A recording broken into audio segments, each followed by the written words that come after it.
I had a hobby too. Mine happened to be guns and ballistics, and I studied guns and ballistics as much as I could, and I wrote an article about high velocity. So out of all my years working at Weatherby, the last 5 have been some of the most exciting. Working with Adam, with him running the company. And to think that I get the opportunity of carrying on my grandfather's legacy 75 years later here in Sheridan, Wyoming, I mean, it really is a dream come true. Oh, I'm home. Thank God I'm home. On Our Mark, the Weatherby Podcast.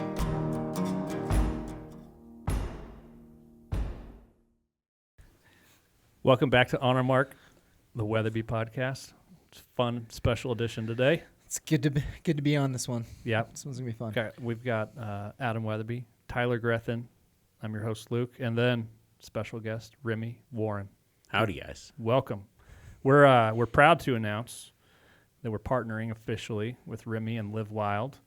And if people aren't aware, what is Live Wild, Remi? Yeah, so Live Wild's essentially the way that I kind of branched off and created a brand around the things that I do based off of, the idea of the lifestyle that I love to live. It's being out in the wild. It's, living wild, essentially. And it incorporates a lot of things, but hunting is the biggest portion of it, and then bringing it home and essentially eating wild game. I've lived my essentially entire life off wild game meat. So it kind of just brings in all those things that I care about. Yep. And when I think about hunting, for me, hunting is a lot of things, right? It's like the experience, it's family, it's getting out, communing with nature.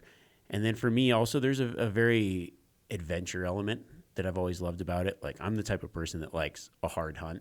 And those ones where you come back and it's like, it's a wild story. Whether you're successful or not, you've got a good story, because those are the kind of hunts and the situations that I like to put myself in. Yeah. And so the Live Wild brand is just kind of a way of kind of branching out, and this is what I do, but also kind of creating a brand around that as well. It's awesome. How did you, a long time it was like Remi Warren, Yep. and of course Live Wild came about. When did the whole just Remi Warren thing, other than how old you are and like when you were born, but I'm talking about you yourself and just doing the things that you're doing in the space that you're in. How did that initially develop? Yeah, there's a lot of things that I've done as far as like media and other things. Yeah. I would say that I really got my start, well, I don't know. Most people know me for doing a show called Solo Hunter. Yeah. And I just go out and self-film, and I essentially did that before Solo Hunter was Solo Hunter, and I had all this footage, and I saw something, I wasn't on, maybe on Outdoor Channel or on TV, saying like, if you've got self-filmed whatever, and it was Tim Burnett, the guy that did the show. And I reached out to him and I was like, yeah, I've got like 23 hunts like this, including a 200-inch mule deer and a giant elk. And he's like, what? Who and are like, you? Yeah, he's like, oh, can you send it to me? And I'm like, yeah, where do you want me to send it? And he gave me an address. I was like, oh, well, that's like 4 miles away from where I live. Let me just drop it off. Like, we had no clue. way. So I drove down there that day, like on an email, like I had a shoebox full of tapes. It was like, that's because awesome. I was filming on tape. And What kind of tape back then? it was like Digital 8? Digital 8. Yeah. Digital 8. That's what I was starting Yeah, with. and so I mean, I had shoeboxes full of it, and it's just like hunt after hunt, and a lot of it like from guiding and hunting for myself, and just like I had hundreds of hunts that I filmed, and that was kind of like that essentially was Solo Hunter season 1, 2, 3. And what year was that? Oh man, I don't know. That was On Digital 8, No, that had to be no. like early 2000s. yeah, it was like Yeah. somewhere in there. Like 20 years ago. No. Yeah. No, it was probably 15 years ago. something Yeah. like that. Yeah. Yeah. There was Wow. like, there were cameras that filmed on memory cards, but I didn't have one. You know what I mean? Yeah, that was Like, right in the edge. Yeah, like, it Digital was 8, just too like that expensive. Sony had And memory And sticks. they were and probably Yeah. 8 megabytes too. they were tiny. Yeah. Yeah. Yeah. Yeah, and still like, the cassettes, the filming on the film was just better quality. It was back then Yeah. for sure. Yeah. So, but that, and I would say before that, I did some writing and some other things. But that really kind of got things going. I did a little bit of stuff on YouTube then, but really, I think Solo Hunter was kind of how I started building my name within the things that I did. Did you think then that this would ever be like a full-time, I'd be a professional wild liver? Like, you know, that was always the goal, actually. I don't know if wild liver. Yeah. That sounded weird. I mean, I'm kind of a lifestyle guy. Like, I just do what I love. And so I think for me, you know, the way that I got into it was through guiding and outfitting. I started guiding pretty much straight out of high school. I took college in the spring and summer semester, and then all fall I took off essentially from August through end of January. So that gave me really half a year to hunt, to guide, to do all that stuff. And so I think, like, you know, my starting out, I was very intentional about this is what I want to do for work, but didn't know necessarily how it was going to pay the bills. Right. Yeah, exactly. And so I did it through guiding and outfitting, and then just kind of like the media stuff started to kind of take shape. But I also was pretty, like I said, I wanted to do some kind of filming TV stuff, and I had no clue how to do it. So I saved up my guiding tips, bought good cameras, and it was like, nobody's going to give me a TV show, right? But I'm just going to film everything like I'm you doing have a TV show. Smart. And then an opportunity came up, and I was like, well, here's 4 seasons of TV show. We're ready to rock and roll. So those old tapes became the early Solo Hunter? Yeah. Yeah, I So would say, on few your seasons. very first, like, you didn't have any place to put this footage. You were like talking like, this Remi Warren out here. We're looking for mule deer. Yeah, for the most part. Like a lot of the, But you had no idea that anybody would watch this ever. No, but it was like, for me, Amazing. it was fun for me. Like I enjoyed the filming and the photography and stuff. And then I would just like make videos around Christmas time, sharing with friends and family of like the season and stuff like that. And I'd also edit a lot of the stuff and give them to clients at the end of the year. So like, we have mule deer hunt, and I'd just do a quick edit. And when I got back at the end of the, like, essentially be done in December. And then between December and Christmas, I would just cut together little videos and then mail them to the hunters and do all that kind of stuff. That's awesome. Mail? Yep, mail. Mail. A DVD. It's so before crazy Dropbox. because now if somebody Dropbox. go, man, I want to do what Remi Warren does, and it would be, it's It's both harder and easier. right. Yeah. Yeah. It is, because there's so many people, you know, kind of doing it. Where I love it that I think that what you did really birthed out of just your passion. I'm going to go hunt, and I love documenting these. I love filming these. And I'm just going to go do this. Whether it ever pays a bill in my life or whether it ever, quote, makes me famous, like, it had nothing to do with that. No, it had so many nothing to do people with now are chasing that, right? Right. What would you tell those people now that are like, I want to, at some point, I want to be like a Remi, or I want to be, you know, these other names that are out there that are known. What, from your very old wisdom, you know, Remi Warren thing, what would you tell them? I mean, it's got to be a passion thing, you know. I think, like, for me, whether I was doing it for work or not, I think I would do the exact same thing I'm doing right now. Just like, like, I'm fully obsessed with it, It's right? interesting because you didn't know where it was going to end up, and now Right. today people are trying to get to where it's ended up, right? So Correct, that's where it's yeah. hard to get out of that mindset, is for new people, is that they want to get to here, but when you started, there wasn't a there. Yeah. So, And the other thing is, like, I hate the people be like, what's the easiest way I can do what you do? And I was like, I don't know. I only know the way that I did it. Yeah. And Which it was like, not easy. It was not easy. Like, I literally loaded up my truck and was like, I'm going to go find a guiding job, and then did that. And then while I was doing that, I started like writing articles. This is kind of another thing. Like, I wanted to write, but I was a fairly young guy, and like nobody wanted your articles, right? So I would just like write different articles and things. And then I was out hunting. I ran into these guys that had this magazine that was a new startup in Montana called Real Hunting Magazine. I started talking to them, and I'm like, yeah, I was essentially the same thing. Like, I've got, like, I literally used to carry around a photo, like, you used to have photo albums in your truck. And I just like have this photo album. I'm talking to this guy, and we're talking about things. And then I'm like, oh, here's a picture of it. And he's like, dude, these are really good pictures. I was like, thanks. And he's like, can you guys shoot some big stuff? And I was like, yeah. And then I'm like, here. Oh, in my glove box thing, I was like, here's some articles just in my truck. Always ready to Always shoot your ready. shot. So Yeah. you had photos, articles, and video captured Yeah, I was like- with no audience. Yeah, exactly. And I was Manifesting. like, yeah, I was like, I'm That's just going to do it, awesome. because Amazing. how do you get good at something if you don't do it? Right. And then so I started working for them, and I started working like in the off season. I did like 40 hours or more a week for free for 2 or 3 years. And I built I essentially did the entire magazine. I did all the design. I put together cleaned up all the photos, did all the Photoshop, did everything. I wrote multiple articles in every issue. And by the time I was done with that, I had a portfolio of being 23 years old. Right. And essentially knowing what it was to run a magazine. I mean, what 23-year-old has that experience? Right. Very Probably few. more than you learn in college. 100%. Yeah. Yeah. I was Yeah. going to college simultaneously and just doing this magazine. And I'm like, and when I got done, I was like, okay, cool. And then that, unfortunately, that's when magazines started to plummet in I don't know, early 2000, or mid 2000s. Internet came on strong. Yeah. And that unfortunately, that magazine went out of business. But I then was able to go to Western Hunter magazine and be like, and they're like, oh, wow, look at this. This guy knows what he's doing. And then got Awesome. essentially put on as a field editor for Western Hunter magazine because of the experience that I had built outside, prior to that. Fantastic. Yeah. Just did it. Yeah.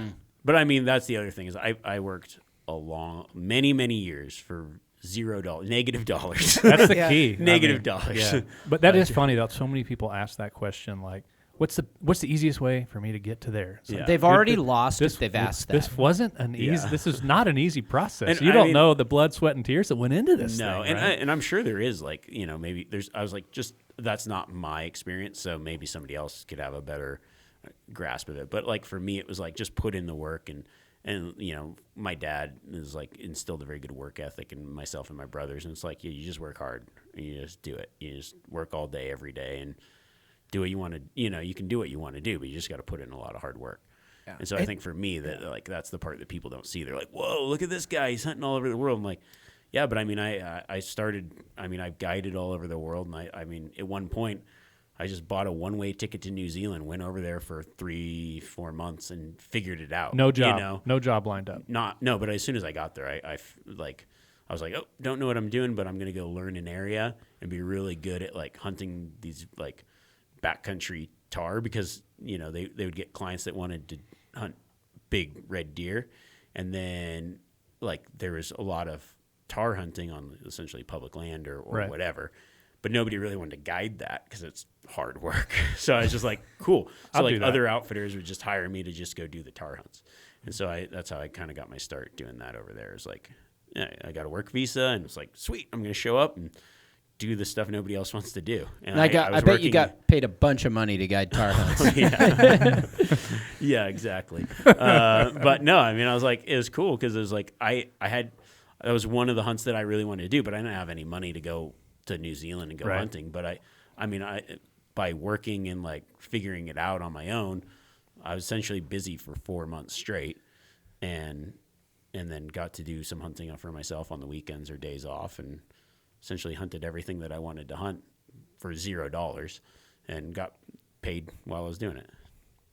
And lived in Mordor. Yeah, exactly. It was great. lived in my truck and in a Right. tent, and it was awesome. I feel like you were telling me a story too during those times that there was 348 days that you were either traveling or hunting or something crazy. You Yeah, said some it was outrageous number, and you're It was no, 323 days That's was what the it was. most days I've hunted in a single year. No way. That's a large portion of It was the a year. very large portion.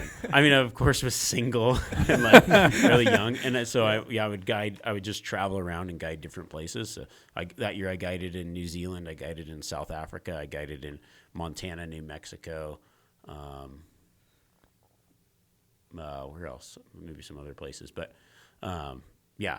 So it was essentially beginning of the year. I actually spent some time in Arizona hunting for myself for coos deer, and then February was the month that I don't think I had. Oh no, yeah, February. Then I went February and mid-February, March, April, maybe May in New Zealand. Then I went spring bears in Montana. From there, I went to Africa, and then started mule deer hunting in Nevada in August, September, back to Montana, October, Montana, New Mexico, November, Montana, and then December,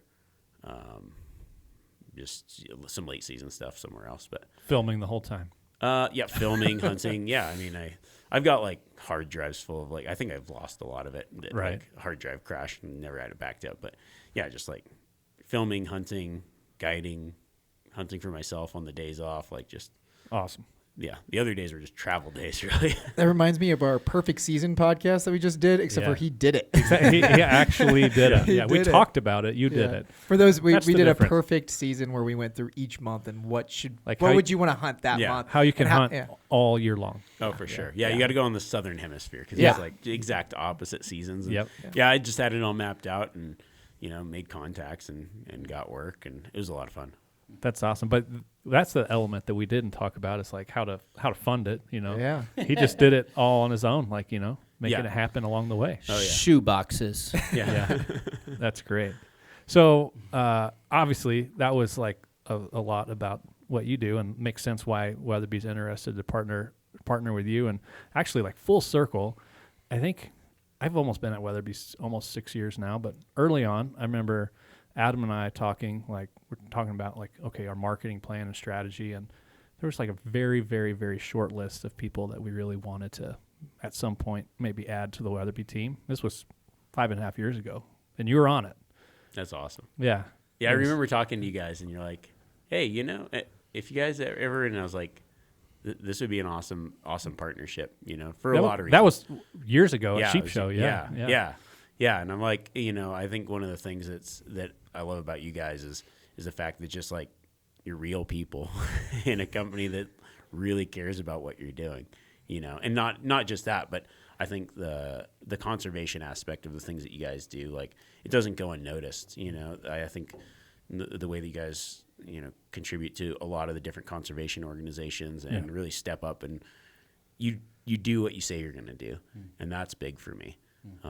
And as far as like putting animals on the mountain, protecting hunters' rights, the conservation, and true real hunters, like that's because for me, I'm all about hunting. I'm about preserving it. I'm about passing it on.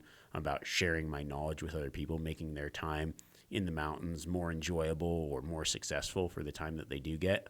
I feel very fortunate to have spent hundreds, thousands of days out in the wild doing what I love. And because of it, I've gotten really good at it because I got to spend so much time. But I know there's a lot of people, it's like they might get a weekend or a week to go hunting. And it's like, what have I learned? Because I feel very fortunate to have had that experience to share with somebody. So the time that they do get, they can be more successful, more enjoyable, like make the most out of the time that they get. And so for me, I feel like very fortunate for that. But I also feel like you guys care about people's time that they get to go out hunting as well, through conservation, through, having a rifle that fits the needs of this hunter and that hunter, and just having like a good offering and really caring about hunters, hunting, and what we all love. It's awesome. That's cool. No, it's what we do, and I think our move to Wyoming too is just a part of that. To move out here to be in such a game-rich area where even just our employees, like we're so entrenched in it, out here where whatever you're going, Luke's going to be duck hunting out here, this weekend, and we just are always getting back from something or going to the next thing, and so it's a part of kind of who we are, the lifestyle of it. We actually we have a cool thing with our employees too. We'll bring like first-time hunters have never hunted before. We have like a mentor thing where other employees who are more experienced at hunting will help them go all the way from learning how to sight in a gun to we go out to the ranch, they'll shoot a white-tailed doe, process it, kind of go through all the steps or, gut it and all that kind of stuff. So it's neat. Like of all the different elements, it is a part of who we are. Like this is what we do. And so we want that to resonate not only to our customer base, but like a little bit of everything, have it protrude throughout the whole organization. So That's super cool. yeah, it's fun. It is fun. We did a little tour today. Yeah. What did you think of that? It was awesome. It was good. There's a few things that I think surprised me.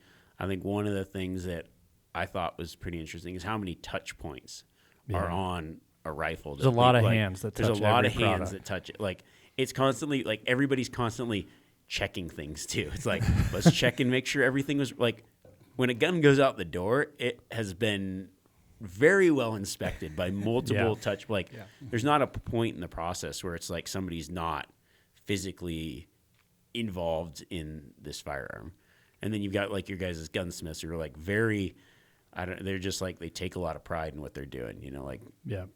look at this gun, and look at, like, they know everything. I think if you had a gun and then you like called them up, you could probably be like, this is the person that touched this rifle, and they know everything. They know more about that gun than you will. You know, like, it's pretty cool. I think it comes back to passion, like you said. If you're going to go down that road, the passion's got to be there. Yeah. 'Cause, I think Adam's got it. He leads this company with passion. The employees have it. Like, depending on what their role is. I mean, there's from bead blasting to Cerakote to assembly to making the stocks, which you saw, like everything. There's a passion involved, because probably a lot of opportunity, a lot of people. If all you cared about was a paycheck, you'd probably make more money in a coal mine around here, you know? Yeah. And it's not necessarily about that. It's fact, about the passion and the project. We have a lot of people that have come from other industries out here in Wyoming and have said, like, yeah, but I believe in kind of the brand, what this brand stands for, the products, the lifestyle.